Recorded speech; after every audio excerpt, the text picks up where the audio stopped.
สาวลาวสาวผู้ไทยตำหูสองสีเนาะทุกคนเดี๋ยวหอดผืนหน้าแล้วจะเอาอัน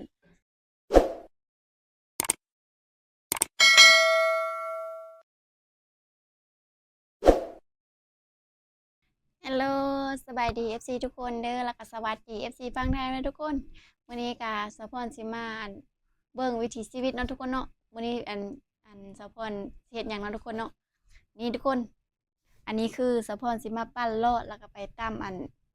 หูพาเนาะทุกคนเนาะหูแพรแหละคลิปก่อนๆสะพรเคยอ่านลงอันตำอันขน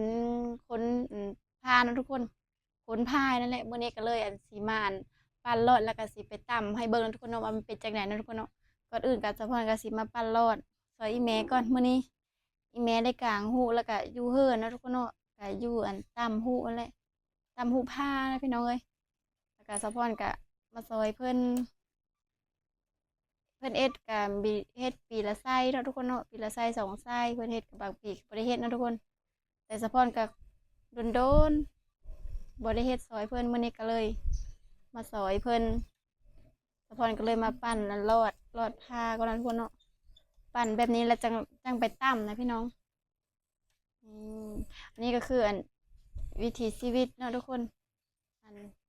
แต่บูฮานพวกละก็เจ้าอันเห็นกันมานะทุกคนนี่นี่อันนี้ก็คืออันสะพรปั้นเนาะทุกคนเนาะแล้วก็อีแม่เพิ่นปั้นแน่เฮาก็สิมาตัดก่อนเอามันมีสีขาวกับสีดำด้วยพี่น้องเด้อเฮาสิเอาไปตำหูอืม เราก็สิมาเอาไม้กระแสนเขาเอิ้นไม้กระแสนเด้อพี่น้องเนี่ยเราก็สิมาตัดพายก่อนเราก็สิมาอันนั้นไว้บ่ให้มันหมุนเด้อพี่น้องบัดเราเอาไปตำแล้วมันจะสำบาย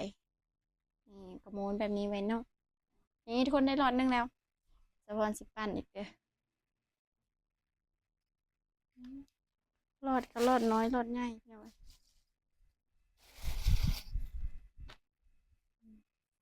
นี่เขาเอิ้นรอดเนาะทุกคนเนาะรอดไม้กระแสนมันนะสะพรก็สิเอาไม้เข้าก่อนเดี๋ยวสะพรสิไปตำให้พี่น้องเบิ่งเด้อว่าเป็นจังไดเนาะ สะพอนก็เคยเฮ็ดอยู่แต่หลายปีพุ่นแล้วพี่น้องเอ้ยเคยซอยอีแม่เฮาก็แต่บีนเฮาก็สิมาปั้นรอดแบบนี้ก่อนทุกคนแบบนี้เด้อทุกคนแต่บ่ฮู้ว่าทางอื่นเนาะเขาเจ้าน่าจะใช้จักรใช้หยังเนาะทุกคนตามแต่ว่าบ้านสะพอนน่ะยังใช้อันแบบว่าอันเคิงแต่เก้าอยู่ทุกคนเลยแต่ว่าใช้แบบ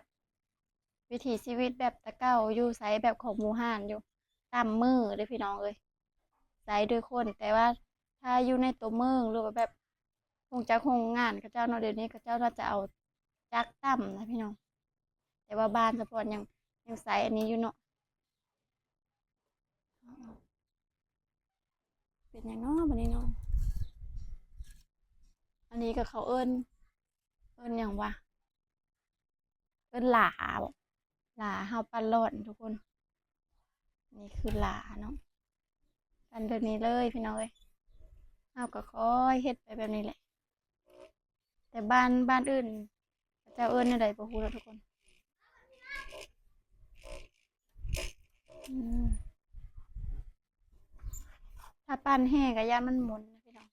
เราก็ค่อยปั้นไปปั้นไปปั้นมาแบบนี้เลย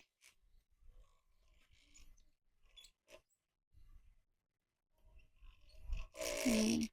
ตอนนี้ก็อีเมเพิ่นก็ขึ้นกินข้าวเพราะว่า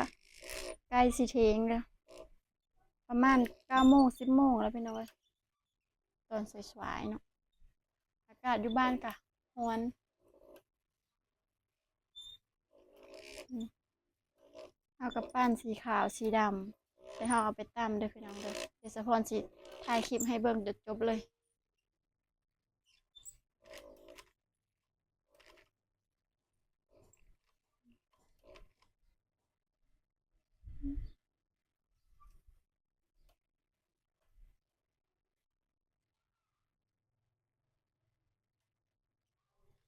ประมาณนี้เนาะทุกคนปั้นรอดสะพรค่ะ เก็บปั้นเต็มรถนี่สะพอนสิไปตั้มให้เบิ่ง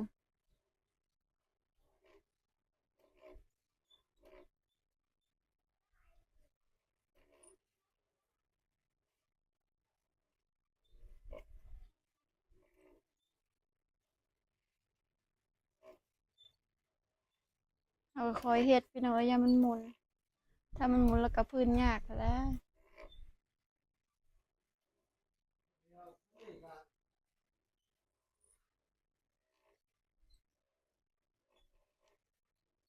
สาวลาวปันรอดพี่น้องเอ้ย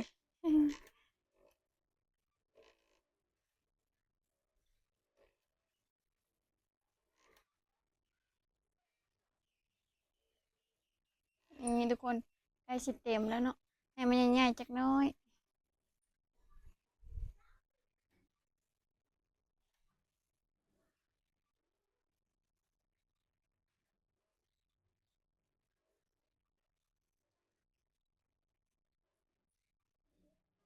นี่ทุกคนบ่อย่างงามปานใดบ่คืออีเมปั้นทุกคน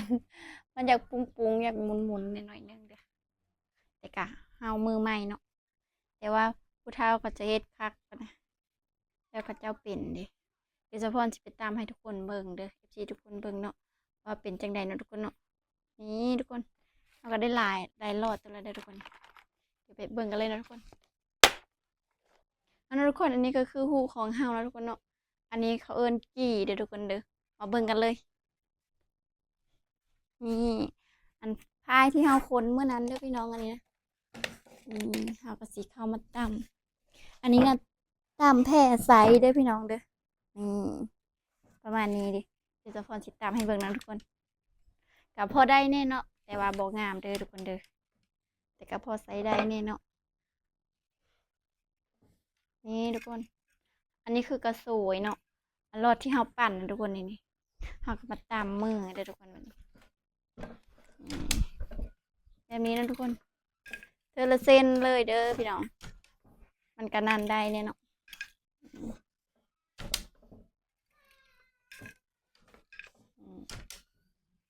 เอิ้นกระสวยเนาะอันนี้ก็เอิ้นฮูอันพายที่เฮาค้นเมื่อนั้นอันนี้นะ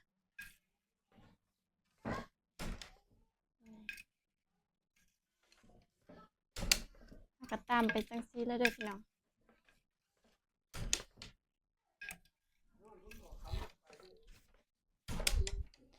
อยู่ไทยน่าจะกระเจ้าต่ำพงจากโครงงานนะพี่น้องแต่ว่าอยู่ลาวก็มีแต่ว่าแถวอยู่เขตเนาะอยู่ชนบทอยู่แถวเนาะพี่กะมีแต่ไซส์แบบวิถีชีวิตแบบตะเก้าอยู่ทุกคนเลยเรื่องหูเรื่องพายก็ตามเอาเนาะบางคนก็ตามสิ้นตามแพร่ตามผ้าห่มไปเลยนี่เนาะทุกคนในเฮาก็ตามไซส์เนาะไซส์อยู่ในครอบครัวเอิ้นซ่านนี่เลยพี่น้องเลย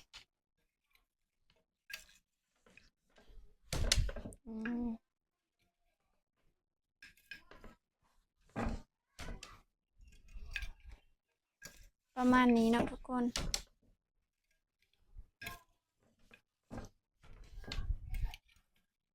ตามเป็นนี่แหม่เราเพิ่นกินข้าว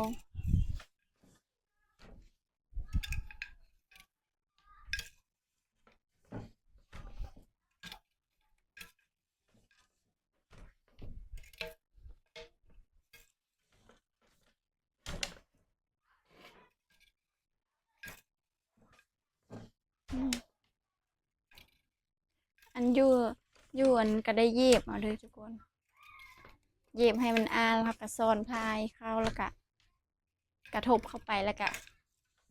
เย็บอีกมี2เบิ่งเนาะเป็นกัน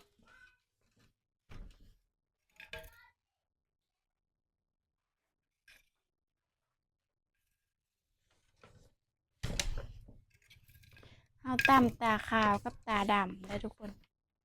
ตำตาขาวแล้วก็เฮาก็สิตำตาดำ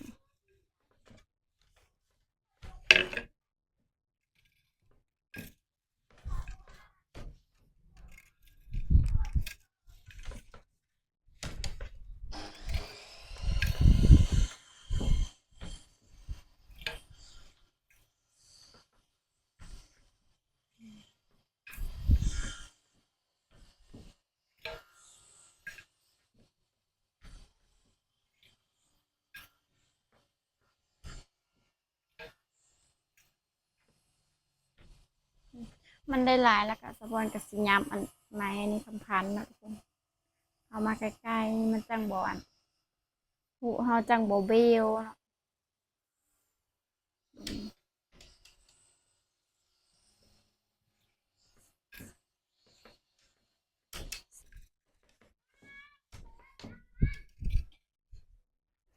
สาวลาวสาวผู้ไทยตำหูเด้อทุกคน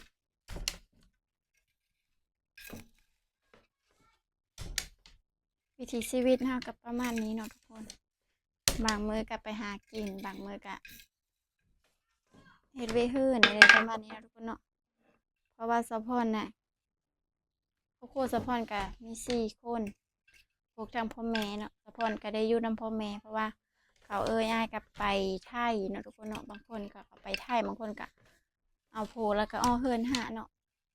สะพอนก็เลยบ่ได้ไปไทยเนาะทุกคนก็เลยบ่มีคนเลี้ยงพ่อแม่ก็เลยอันอยู่เฮือนช่วยพ่อแม่แต่งอยู่โคกินให้เพิ่นเนาะทุกคนเนาะเพราะว่าพ่อแม่ก็เฒ่าแล้วเนาะทุกคน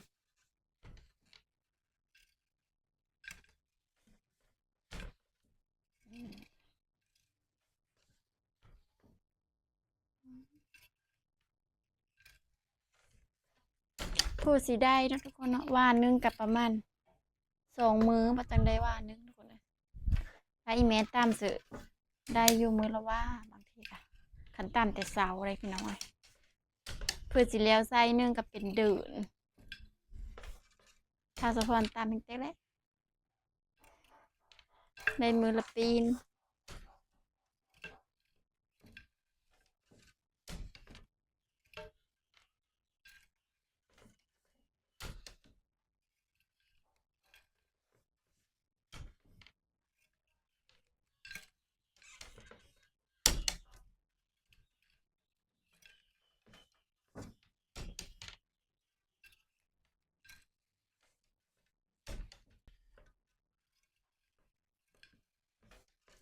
ตามไปเรื่อยๆจ้ะทุกคน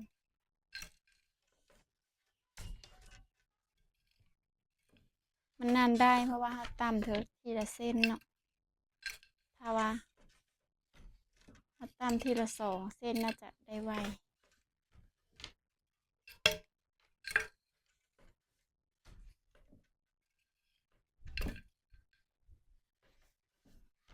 เป็นจังไดทุกคนพอใส่ได้อยู่บ่นี่แค่มันก็จักเบี้ยวแน่เนาะเพราะว่าเราก็บ่ได้ตามแต่โดนละงามบ่ทุกคนนี่คือตาขาวตาดำเนาะนี่เนาะเราตามแต่2 สีเนาะทุกคนเดี๋ยวฮอดผืนหน้าแล้วสิเอาอันสีเขียวสีแดงมาตามใส่เนาะทุกคนเนาะอันนี้เอาตามสีขาวกับสีดำก่อนนี่ค่ะหากก็ได้ตามฮอดเป็นอันนี้แล้วก็เฮายังบ่ถึงแล้วเฮาก็มากะพันห้ำใส่อันนี้เนาะทุกคนเนาะแล้วอันนี้มันก็สิใหญ่ขึ้นใหญ่ขึ้นนี่อันนี้หาก็ได้ว่าหนึงเด้อทุกคนเด้อแม้เราตามหาก็ได้ว่าหนึงว่าที่2อะไรเงี้ยทุกคนเด้อ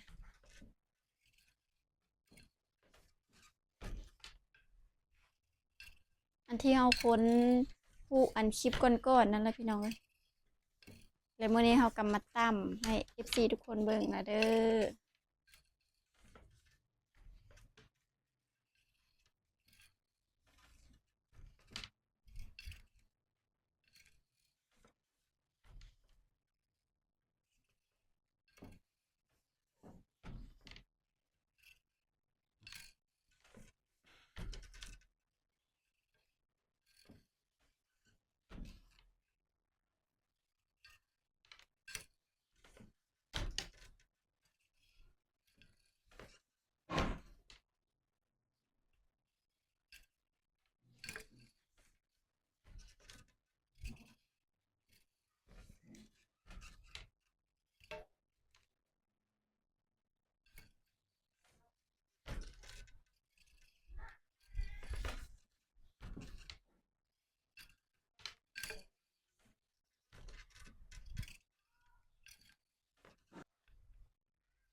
นี่ทุกคนอันนี้ก็คือเฮาตำไปแล้วมันเบิดเนาะทุกคนเนาะสะพอนก็สิเป็นรอดรอดเนาะแบบนี้เลยเด้ออันที่เฮาไปปั้นนะทุกคนเนาะปั้นเอาพายนี่ เฮาก็มาเป็นเอาอันนี้เนาะอันนี้มาเฮาก็สิไปปั้นคืนเนาะทุกคนเนาะให้มันเป็นแบบนี้นี่เฮาก็สิใส่ สิแย่สิหูมันก่อนเด้อนี่ทุกคน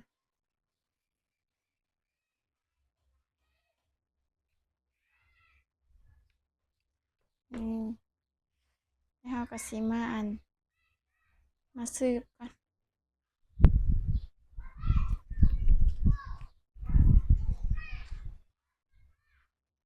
นี่เฮาก็สิมาตามอีกเด้อทุกคนอันนี้บ่ไปซ้ำเดี๋ยวเฮาก็สิเอาใหม่เลย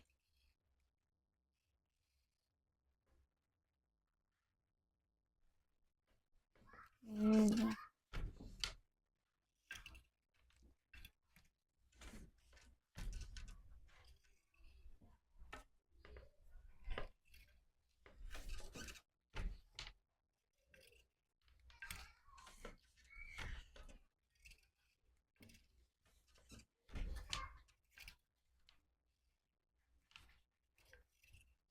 เอออืมมันได้หลายแล้วสะพอนก็สิย้ายอันนี้เด้อทุกคนย้ายเฮาใกล้ๆเนาะมันจังบ่เบี้ยวอืมคนไทยเขาเจ้าเอิ้นอันว่าอยู่ลาวน่ะเอิ้นนั่นแพร่ตะโลเนาะทุกคนเนาะแต่ว่าอยู่ไทยน่าจะเอิ้นผ้าขาวม้าบอกเขาเจ้านุงแบบเห็นคนอีสานเนาะทุกคนอยู่ไทยนะเขาจะนุงอาบน้ำหรือว่าอยู่ลาวนะเนาะแล้วก็แบบว่านุงไซนุงอหย่างเนี่ยทุกคนเนาะไปเซ็ตมือเซ็ตหยังเนาะทุกคนน่าจะอยู่แถวไทยอีสานทุกคนเนาะลาวอีสานเขาเจ้าไซเนาะทุกคน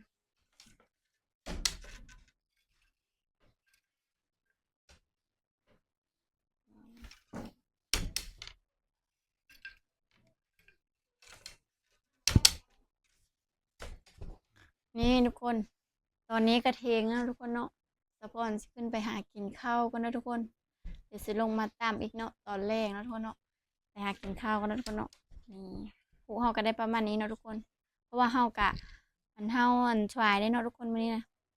ก็เลยได้น้อยนึงเนาะทุกคนเดี๋ยวเราไปกินข้าว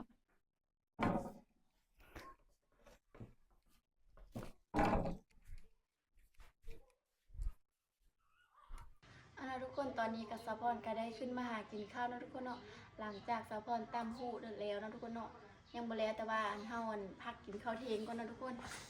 อันนี้คือเฮามีนี่ทุกคนอีพอเราแกงปลาน้อยทุกคนเนาะเอาปลาน้อยกินเองสะพอนสิตากก่อนตากเอาปลาน้อยกินตอนเที่ยงพี่น้องเอ้ยวันนี้นะการสะพอนก็ได้อยู่เฮือนนี้นะทุกคนเนาะคือว่าเฮาตำหูผ้าแผ่ทุกคนเลยแล้วก็อยากกินข้าวนะทุกคนก็เลยมาหาข้าวกินตอนเที่ยงนะทุกคนเลยมันกินกับเมียนมุกน้ำไม้เนี่ยพี่น้องเลยมุกน้ำไม้อันนี้ก็คือกระเจ้าแดงให้เนาะ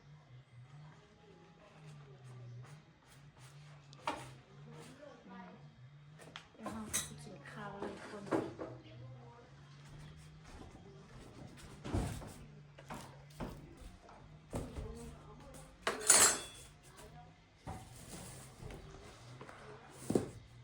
มาเด้อทุกคนกินข้าวเที่ยงน้ำสะพอนกินข้าวเหนียวอาหารเท่ากับมีประมาณนี้ทุกคนเนาะมีโอป่าแล้วกับมุกน้ำไม้ทุกคนเลยกินตอนเที่ยงตอนนี้ประมาณ11 โมงป่ายแล้วทุกคนเลยทุกคนขอกินกันเนาะตุ้ยแบบนี้เลยนี่ทุกคนมาเด้อเอฟซีทุกคนปลาหน่วย3 หน่องเพื่อเขาจะแบ่งมาให้แล้วก็มาอ้อเอาเขาจะดูดหน่องเนี่ยปลาธรรมชาติเพื่อนปลาอยู่ผายเนาะหัวอยู่ผายมีกุ้งน้ำพร้อน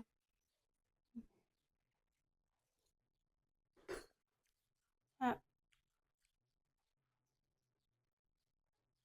อันนี้คือมุกน้ำไม้เหมาะน้ำไม้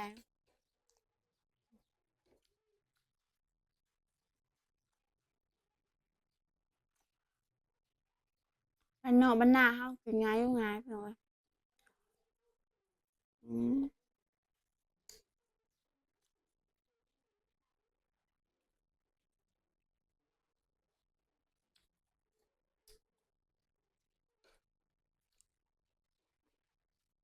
สดน้ำ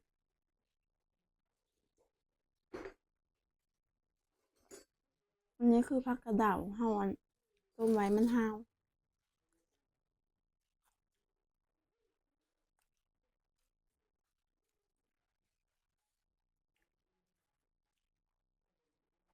กินคำใหญ่ๆแล้วมันจังแซ่บ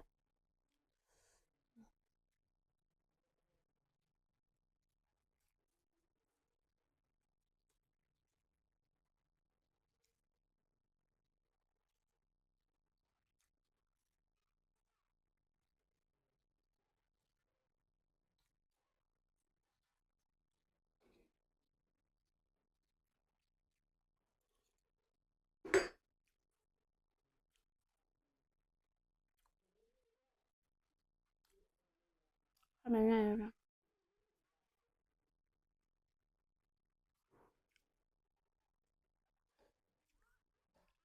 ตู้ไว้กับหม้อน้ำมันแซ่บ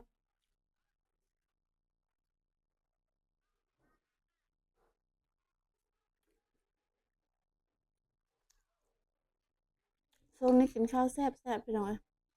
ไปติดเบิ่งน้ำหนักขึ้นสาม3 โลละ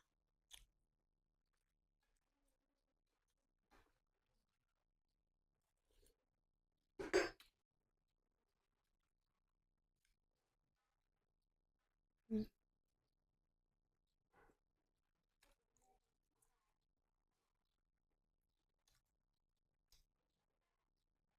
อืม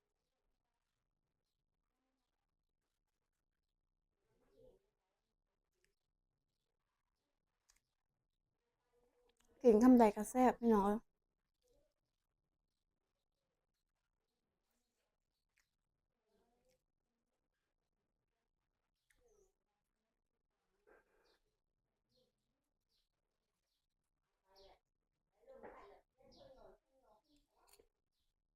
อืม